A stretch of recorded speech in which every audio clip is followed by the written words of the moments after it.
gaadhiga markaan xagga hore wax ka dareemo waan furtaa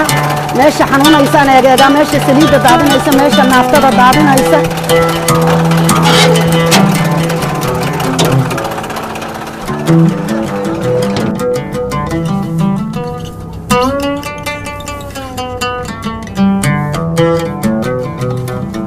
waxay igu kaliftay shoofeerada waqtigee adag ee diin cayga leh ee waxa weeyaan afkii ka weynaaday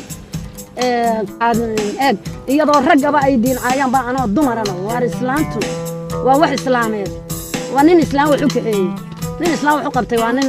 waxa weeyaan ma noolo waad gartay ma waqtiyada qaarkood intuu xanaaqo inaa ku iiga dhaadhacay markuu iiga dhaadhaco dee ma alkaaba waraaba igu cuni intayna iiga dhaadhicin baana sidhi indhaha ka barbo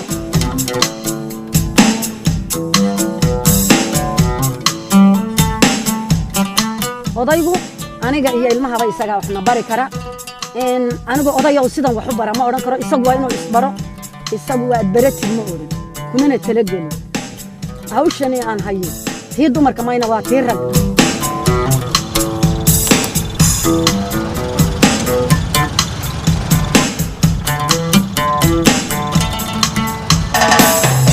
nimanka iskaaniyada dhaadheer wadi way joogsadaan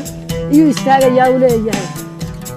eegayaa waqtiyada qaarkood baa dalcadan kaga horreymay dalcadiiba ii joogsaday iga dhaqaaq markaan idhaahdo inaan jiirayay moodaano madaxay qarsadaan waar haadkaaga hayso iga dhaqaaq baan idhaahdo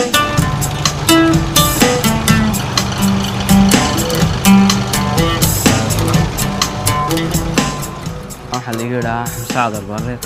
ayaa la wadaa hooyadamana gaadhiga wadda inanka markaan wadana hooyo cadar baa gaadhigii wadda umale gaadhigii hooyo cadar inta gooyo agagaarkan sidaaba ii taqaanaa la yaabkii uu ka dhammaaday markii hore ila yaabay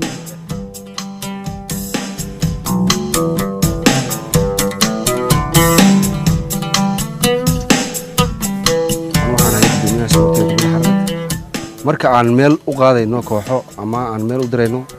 iyadaa noo qaado gaarigana noo kaxaysa marka anagu waa hooyo aan aad iyo aad ugu faani karno moogtahay qayb libaax ka qaadata arrimaha bulshada ee degmada Xariirad waxaa la wixii wadanka imika degmada Xariirad gaariga kaliya ee sa u dhex taagan mar kasta sa u dhex taagan ee ka jawaabi kara baahideeda isaga waay gabadhan oo jaar baan nahay waa gabadh aad u wanaagsan marka macluumaadka xataa xawaashka wax walba ay noo keentaa xataa diiwaangelintii oo kale way ka qayb gashay waxay keentay dadkii oo dhan ayay soo qaaday oo keentay xataa markuu aas ku jiro waxay xaabada oo kale waxyaalahaas oo dhan bay keentaa marka aad bay u mahadsan tahay gaadhiga aan wado waxaan ka dhistay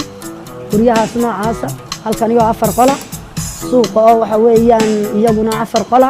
guryahaas oo meedhan adigu waxa weeyaan dadka dhan ku sheegay kuwa ila dhashay kuwa aan dhalay kuwa isii dhaleen intaasna runtii waxa weeyaan waan ku koriyay faraqarsiina waan ka haystaa adigu faa'iido badan waan kulay aniga weyla wanaagsan oo kartiya moraal un bay ila tahay maadaama aan waxa weeyaan isku kalsoono kartiya moraal un bay ila tahay wax khaldan uma arko